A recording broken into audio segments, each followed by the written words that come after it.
लीला क्रमांक पूर्वाध 561 कामायसा को दर्शन और नामकरण। दूसरे दिन प्रातःकाल के समय वायनायक अपने सारे परिवार के साथ भगवान श्री चक्र स्वामी का दर्शन करने के लिए वहां आए। वह गुफा छोटी थी, एक साथ सभी अंदर नहीं जा सकते थे, इसलिए वायनायक दरवाजे के मध्य में एक पांव अंदर और दूसरा बाहर इस स्थिति में वहां खड़े अपने परिवार के एक एक सदस्य को वीणा देकर अंदर भगवान के पास भेजते और प्रत्येक का नाम बताते जाते। अंदर गया व्यक्ति भगवान को वीणा समर्पित कर बाहर आ जाता, फिर दूसरे को भेजते। इस प्रकार सभी ने भगवान को वीणा भेंट किया। फिर अंत में उनकी पत्नी कामायसा की बारी आई। वह वीणा लेकर भगवान के पास गई। भगवान के दर्शन कर उसने उन्हें वीणा समर्पित किया। फिर उसने दंडवत प्रणाम कर भगवान के श्री चरणों को स्पर्श किया। भगवान ने पीठ को दोनों हाथों से स्पर्श कर आशीर्वाद देते हुए कहा, यह माता अष्टमंगला है, इसका कल्याण हो। इस पर वायनायक ने कहा, भगवान मैंने तो आपके दर्शन पहले भी कर लिए थे, पर मैं चाहता था कि मेरे सारे परिवार को आपके दर्शन का सौभाग्य प्राप्त हो। कामायसा ने जब भगवान के श्री चरणों की ओर देखा तो उसको भगवान के चमकते अंगूठे में उनकी संपूर्ण श्री मूर्ति झलकती दिखाई दी। वह उनके अंगूठे को ही देखती रही। इस प्रकार वायनायक के सारे परिवार ने भगवान के दर्शन कर उन्हें 5 सुपारी का वीणा भेंट किया। वायनायक की सेविका ने भी भगवान के दर्शन किए और उन्हें वीणा समर्पित किया। वह भगवान की सुंदर श्री मूर्ति को अपनी दृष्टि से निहारती ही रही। उसके बाद उनका सारा परिवार घर वापस गया। फिर बाईसा ने भगवान को प्रातःकाल का पूजा अवसर किया। उसके बाद भगवान सिद्धनाथ के मंदिर में विहरण के लिए गए। बाहर से दोनों दरवाजों की चौगाट को पकड़कर अंदर अपनी दृष्टि से अवलोकन किया तो वहां उन्होंने देखा कि मांस उपवास करने वाली स्त्रियां बैठी हुई थी। फिर भगवान वहां से कहीं अन्यत्र चले गए। लीला का हेतु। वायनायक के परिवार के सारे सदस्यों को भगवान के दर्शन का पुण्य लाभ प्राप्त होगा। कामायसा को भगवान के श्री चरण के अंगूठे में उनकी श्री मूर्ति के दर्शन हो रहे थे। उससे उसे भगवान के प्रति वेद हुआ। इससे वह उनकी श्री मूर्ति को बार बार देखती रही। इस बात का उसे बड़ा आश्चर्य भी हुआ। इससे उसे भगवान के पुनः पुनः दर्शन का पुण्य प्राप्त हुआ। उसने उसमें परमेश्वर के स्वरूप के लावण्य में रूप को देखा। इससे उसे अलभ्य लाभ प्राप्त हुआ। अंक लीला क्रमांक पूर्वाध 561 यहाँ संपूर्ण होती है। लीला क्रमांक पूर्वाध 562 रामनाथ मंदिर में अवस्थान। भगवान ने बरसाती नाले की इस तरफ एक बड़ के वृक्ष के नीचे प्रस्थान किया। भगवान उस नाले के पार विद्यमान रामनाथ के मंदिर में जाना चाहते थे।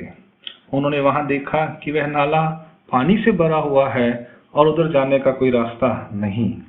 फिर उन्हें नाले के ऊपर की ओर पार जाने के लिए थोड़ा सा रास्ता दिखाई दिया।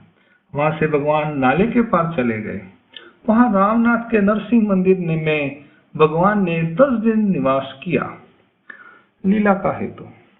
रामनाथ के नरसिंह मंदिर में 10 दिन निवास करके भगवान ने उस स्थान को विशेष रूप से संबंध प्रदान किया। जल स्थल पर्यंत संबंध देखकर उसमें शक्ति का निक्षेप किया। विहरण करते हुए भगवान ने वहां विद्यमान जड़ चेतन वस्तुओं को संबंध देकर उनकी दुख निवृत्ति करके उन्हें सुख प्रदान किया। भगवान लीलावश अनजार्जित सुख प्रदान करते हैं। यहाँ भगवान ने जीवों को पर अवर का दान दिया, अतः इस स्थान की अधिक विशेषता है। अंक लीला क्रमांक पूर्वाध 562 यहाँ संपूर्ण होती है। लीला क्रमांक पूर्वाध 563 उमाइसा को सांत्वना प्रदान। उसी दिन भगवान श्री चक्र स्वामी रामनाथ मंदिर के बाहर एक बड़ के वृक्ष के नीचे आसन पर विराजमान थे।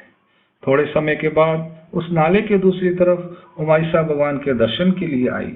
फिर उसने भगवान से कहा, भगवान मैं आपके पास उधर आना चाहती हूँ। तब भगवान ने कहा, अभी तुम अपने व्रत को पूरा कर लो, उसके बाद जब हम इधर आने के लिए कहेंगे तब इधर आना। तुम्हें अपने व्रत की सीमा का उल्लंघन नहीं करना चाहिए। फिर वहीं पर खड़े खड़े उसने भगवान से कहा, भगवान यहाँ के कालिदास भट्ट व्यर्थ में ही कुछ ना कुछ बोलते रहते हैं। तब भगवान ने कहा, यदि तुम उन्हें समझा सकती हो तो समझा लो, नहीं तो एक कान से सुनो और दूसरे कान से अनसुना कर दो। लोग अज्ञानता के कारण बोलते रहते हैं, जब उन्हें वास्तविक रूप पता चल जाता है तो पश्चाताप करते हैं। यदि ऐसा करने में तुम असमर्थ हो तो वहां से किनारा कर लेना चाहिए। उस स्थान का त्याग कर देना चाहिए। जब कोई व्यर्थ में बोलने लगे तो अपने कानों को बंद कर लेना चाहिए, पर उसे सुनना नहीं चाहिए। भगवान की शिक्षा को सुनकर वह वहां से चली गई। लीला का हेतु।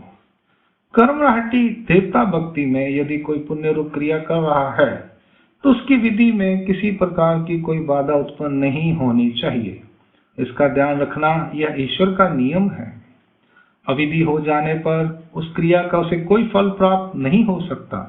इसके उलट विपरीत दैवराहटी अर्थात परमेश्वर की अनन्य निष्काम भक्ति में परमेश्वर परिवर्तन कर सकते हैं, क्योंकि इस क्रिया में लेप नहीं लगता, अधिकार और योग्यता होती है।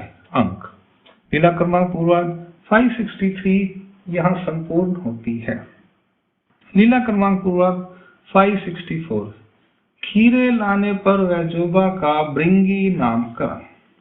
वैजोबा पूरी गांव में रहता था। वह अपने खेत में से कुछ पके हुए और कुछ हरे खीरे एक माट में भरकर गोदावरी गंगा के पानी में तैरते हुए वहां नाले के किनारे पर ले आया। उस समय भगवान रामनाथ मंदिर की चौकी पर आसनस्थ थे। वैजोबा खीरे का माट अपने कंधे पर रखकर भगवान को खीरे भेंट करने के लिए आ रहा था। उसे देखकर बाईसा ने कहा, भगवान, यह बालक इतना पतला सा है और इसने बड़ा माट अपने कंधे पर रखा हुआ है। मुझे लगता है इसकी कहीं कमर ही लचक न जाए। इस पर भगवान ने कहा, माता, महादेव के 2 गण अर्थात सेवक थे। एक का नाम भृंगी था, तो यह यहाँ का भृंगी है। भगवान के पास आकर उसने वह खीरों का माट नीचे उतार कर रखा और उन खीरों का ढेर भगवान के सम्मुख लगाकर रख दिया। भगवान ने उन खीरों का अवलोकन किया। बाईसा उनमें से 3-4 हरे कोमल खीरे चुनकर भगवान के लिए ले गई। इसके बाद वे सबको देने के लिए हरे कोमल खीरे चुनने लगी।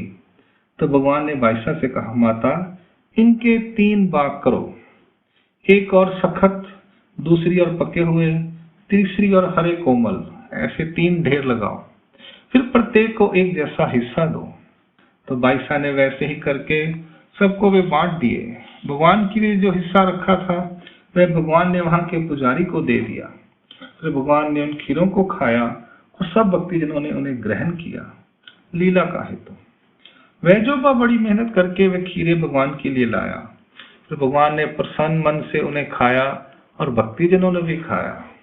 उससे वैजोबा को पुण्य लाभ प्राप्त हुआ। खीरे भगवान के लिए तोड़े थे, इसलिए उसे हिंसा दोष भी नहीं लगेगा। अंक लीला क्रमांक पूर्वार्ध 564 यहाँ संपूर्ण होती है। दंडवत प्रणाम। जय श्री चक्रधर स्वामी।